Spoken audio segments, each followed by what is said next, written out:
Bagaimana kita menanamkan sabar dalam diri kita agar kita bisa menghadapi segala ujian yang Allah berikan kepada kita. Tentunya kita berusaha semaksimal mungkin, berusaha untuk bersabar semaksimal mungkin. Kita berusaha untuk selalu bisa sabar. Terkadang kita tidak sabar, itu manusiawi. Tatkala kita tidak sabar, segera istighfar kepada Allah Subhanahu wa taala. Tapi kita ingin semaksimal mungkin kita selalu bersabar tatkala diuji oleh Allah Subhanahu wa taala. Nah, saya pada kesempatan kali ini lebih fokus kepada sabar tatkala terkena musibah. Apa yang kita lakukan? Apa yang perlu kita renungkan agar kita tatkala terkena musibah kita bisa lebih bersabar?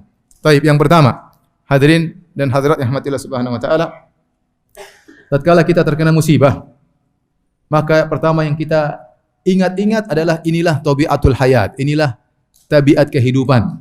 Bahwasanya kehidupan isinya adalah ujian, semua orang pasti diuji. Bukan cuma kita diuji, semua orang pasti pernah diuji dan semua orang pasti akan diuji, ya, dan ada sebagian orang sedang diuji. Maka jangan Anda mengira hanya Anda sendiri yang diuji, masih banyak orang diuji. Ya, akhi subhanallah, kemarin saya ngisi pengajian di satu tempat. Muadzinnya seorang anak remaja, saya tanya kelas berapa, dia kelas 5 SD. Matanya udah buta. Kondisi buta, kemudian matanya keluar kelihatan sekali di bulatan matanya. Kemudian dia santai, dia azan, kemudian dia duduk tidak menangis, tidak meronta-ronta, subhanallah. Kita dikasih mata bisa melihat, ya. Dan macam-macam. Dia enggak bisa melihat tapi dia tenang, dia muadzin, dia qomat, subhanallah. Kayak tidak ada masalah. Kita bilang kalau kita diuji seperti dia enggak tahu. Ya. Kita enggak tahu bisa kayak apa. Jadi intinya ya, tatkala Anda diuji, tahulah, yakinlah Anda bosnya. Bukan cuma Anda yang diuji, banyak orang yang diuji. Tetangga Anda juga diuji, teman Anda juga diuji, orang jauh juga diuji, orang dekat juga diuji. Ya. Bahkan terkadang ujian mereka lebih berat daripada ujian kita. Sebagian antum mungkin kena banjir. Ada yang kena banjir. Sudah berapa banjirnya? Baru sampai di lutut, tapi lantai 2. Di lutut lantai 2, masya Allah. Itu kenyataan. Ada orang seperti itu, masya Allah. Kemarin ada yang sampai lantai 3. Ya. Coba dia renungkan, masih banyak yang lebih parah. Ada yang mobilnya tenggelam, mobilku, tuh bawa semuanya, masya Allah. Ada yang mobil mungkin harganya miliar-miliar, ada yang ratusan juta, macam-macam. Ya.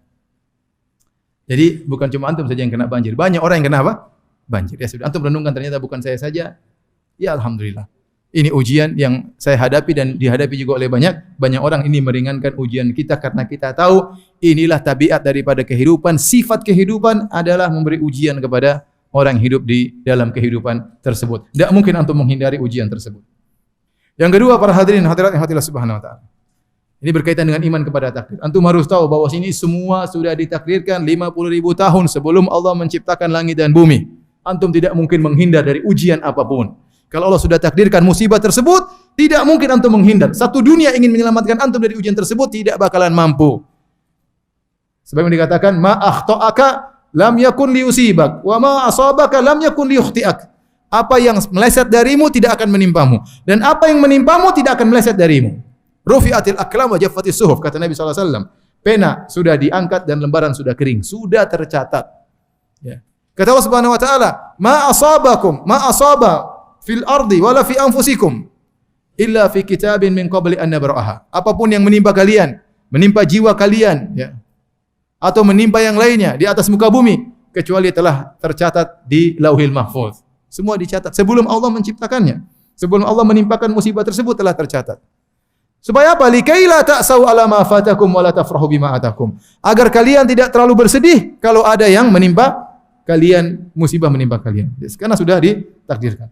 Jadi tatkala sudah kita tahu sudah ditakdirkan, kita ya sudahlah, mau diapain? Sudah ditakdirkan. Ya, sudah ditakdirkan.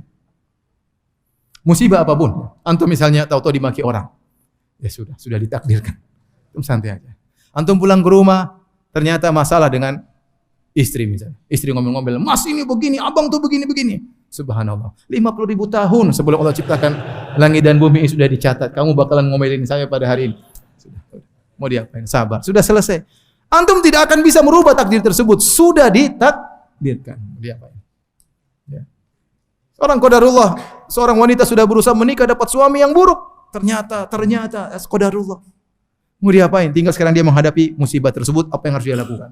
Tapi ternyata dia dijodohkan dengan lelaki seperti ini sudah digariskan oleh Allah 50.000 tahun sebelum, bukan sebelum menciptakan antum, 50.000 tahun sebelum Allah ciptakan langit dan bumi. Jutaan tahun yang lalu Allah sudah takdirkan si fulan begini pada tanggal 1 Januari 2020 terjadi hujan dan terjadi banjir. Sudah ditakdirkan belum? Tidak. Ini meringankan diri antum. Sudahlah, enggak bisa kita hindari, percuma. Ngomel sana ngomel sini tidak akan bisa dihindari. Yang kita lakukan sekarang bagaimana menghadapi musibah tersebut. Berikutnya yang membantu kita untuk sabar dalam menghadapi musibah.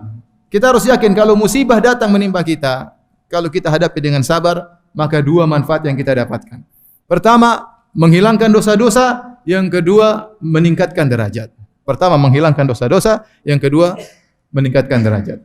Dan ini harus kita yakini agar kita bisa bersabar. Ya. Makanya Nabi SAW mengatakan, La tasubbul humma, fa innaha tuzhibu khotaya ibni Adam, kama yuzhibul kir khobatal hadid. Janganlah kalian mencela demam. Karena demam itu bisa menghilangkan dosa-dosa. Sebagaimana alat pandai besi menghilangkan karat besi. Alat pandai besi, ada besi berkarat, ditempa, dibakar sampai mengkilat kembali, karat-karatnya hilang. Sama, seorang terkena penyakit demam, dosa-dosanya berguguran, itu baru demam. Ya. Seorang sembuh setelah itu, tapi dosa-dosanya berguguran. Makanya Nabi mengajarkan kepada kita, kalau kita berkunjung kepada orang yang sakit, kita bilang apa? Tahur, insyaAllah. Tahur itu orangnya suci. Bahwasanya dosa itu akan mensucikan, penyakit itu akan mensucikan dosa-dosamu. Tahur, ini penyakit tahur, pensuci, penggugur dosa-dosamu. InsyaAllah. InsyaAllah ini bukan pengharapan, tapi pasti. Kalau kamu sabar, pasti penyakit ini akan menggugurkan dosa-dosamu. Kalau itu Nabi berbicara tentang demam, bagaimana lagi penyakit yang lain? Penyakit yang lebih berat, penyakit yang berbulan-bulan, penyakit yang menahun. Bagaimana musibah yang lain? Ya. Banjir, ada yang meninggal, kehilangan harta. Kalau demam saja menggugurkan dosa, apalagi lebih daripada itu. Lebih enak mobil antum hilang atau kena demam? Mending demam daripada mobil hilang. Oh, kita saja bekerja sampai demam, sampai mau mati gara-gara pengen beli mobil. Jadi maksud saya, ya kalau demam saja menghilangkan dosa-dosa, apalagi kemudian ternyata rumah rusak, kena banjir, kemudian genteng bocor dan yang lainnya, itu jelas. Kalau kita sabar, jelas menghilangkan apa? Dosa-dosa. Bagaimana lagi jika ujiannya sangat berat? Bayangkan sebagian orang anaknya meninggal dunia. Saya ada dulu kenalan di Jogja, subhanallah. Anaknya satu-satunya semata wayang. Dia sangat sayang. Anaknya soleh, rajin ke masjid, ikut pengajian, subhanallah. Anaknya kuliah kedokteran, begitu lulus meninggal dunia, masya Allah. Allah tidak ambil anaknya sejak kecil. Setelah anaknya jadi orang soleh, setelah kuliah, wisuda, jadi dokter, meninggal dunia. Bayangkan betapa berat ujian yang dihadapi oleh orang tersebut. Makanya datang dalam hadis, Allah berkata kepada malaikat, tatkala idza mata waladul abd, jika anak seorang hamba meninggal dunia, maka Allah berkata kepada para malaikatnya, qabattum walada abdi, apa kalian telah mencabut ruh putra hambaku? Kata malaikat, na'am. Kata Allah, qabattum thamarata fuadihi, apakah kau telah mengambil buah hati dari hambaku? Kata malaikat, iya ya Allah. Madza qala abdi, apa yang dikatakan hambaku tatkala kalian mengambil ruh buah hatinya? Kata malaikat, hamidaka wastarja, dia memujimu dan dia mengucapkan innalillahi wa inna ilaihi raji'un. Apa yang dikatakan hamba ini?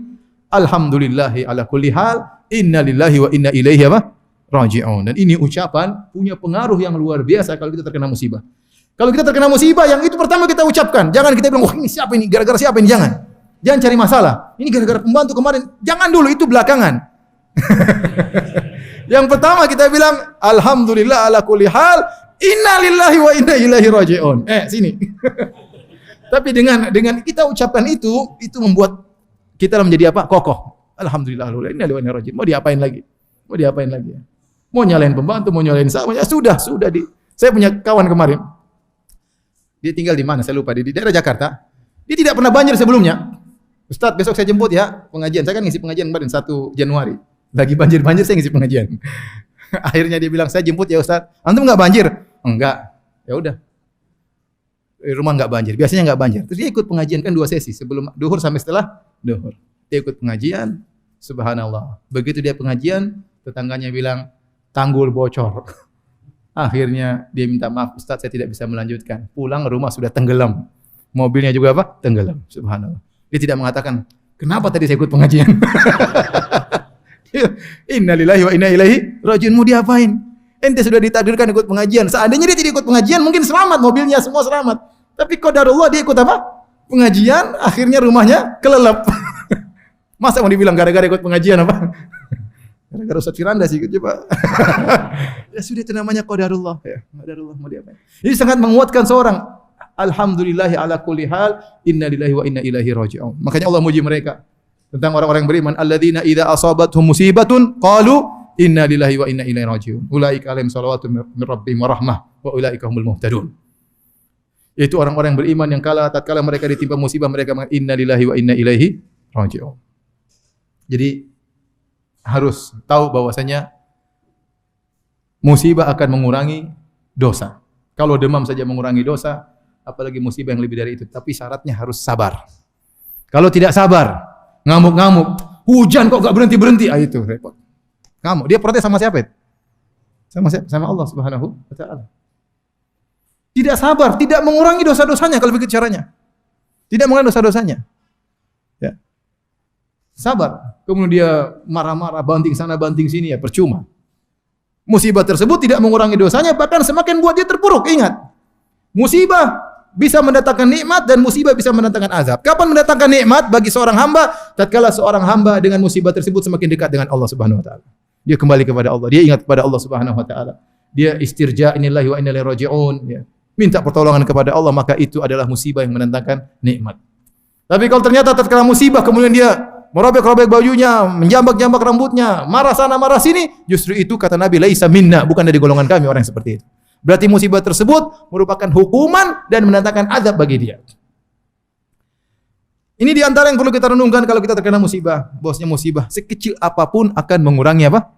Dosa sekecil apapun, bahkan demam. Oleh karena Nabi sallallahu alaihi wasallam menegaskan, kata Nabi sallallahu alaihi wasallam, ya, ma asaba mu'min ya min wasabin wala nasabin wala hammin wala ghammin ya wala adan wala syauka yushaquha illa kafarallahu biha khatayahu. Kata Nabi sallallahu alaihi wasallam, tidaklah menimpa seorang mukmin, seorang muslim, mukmin yang beriman kepada Allah, ya. Apapun, baik letih, bahkan keletihan, dia letih, capek kerja, itu mengurangi dosa. Ya, capek, letih, kerja, sana pergi pagi pulang sore, pergi pagi pulang malam, terjebak dalam kemacetan, capek, penat, ya, pusing kepala. Kalau dia sabar, mengurangi dosa atau tidak? Mengurangi dosa. Min nasabin wala wasabin, penyakit apapun, pilek, kepala pusing, ya, sakit pinggang, ya, pegal-pegal linu, semua penyakit. Nabi tidak mengecualikan penyakit apapun. Kalau dia menghadapi dengan sabar, mengurangi dosa-dosa. Wala hammin wala ghammin wala hazanin. Apa ham? Ham adalah kekhawatiran tentang masa depan. Aduh, gimana besok? Gimana? Kekhawatiran dia. Kekhawatiran, ya. Kemudian hazanin, memikirkan masa lalu. Allah buat dia sedih, dia mikir lagi tapi dia sabar. Ingat kembali anaknya yang sudah meninggal dunia. Ingat lagi masalah-masalah masa lalunya yang buat dia bersedih, ya. Wala ghammin, kegelisahan hati, tiba-tiba dia gelisah. Dengan sebagian ulama mengatakan terkadang seorang hatinya gelisah, tidak tentram, dia tidak tahu apa sebabnya. Hendaknya perlu dia ingat itu menghilangkan dosa-dosanya. Ya. Allah tidak kasih dia musibah yang besar, Allah hanya buat dia apa? Gelisah. Ya, gham itu kegelisahan, gundah gulana. Itu bisa menghilangkan apa? Dosa-dosa. Wala adzan, tidak ada satu gangguan pun orang mengganggunya. Ada orang mencaci makinya, ada orang merendahkannya, ada orang menuduhnya tidak-tidak, orang membahlul-bahlulkan dia, orang menggoblok-goblokkan dia. Ya, orang merendahkan dia, semuanya gangguan orang. Kalau dia sabar, mengurangi dosa-dosa. Hatta syauka yushaquha, bahkan duri yang mengenainya, kecuali Allah akan menghapuskan dosa-dosa. Jadi intinya segala yang tidak kita sukai dalam kehidupan ini, kalau menimpa kita, kita sabar, akan mengurangi dosa-dosa.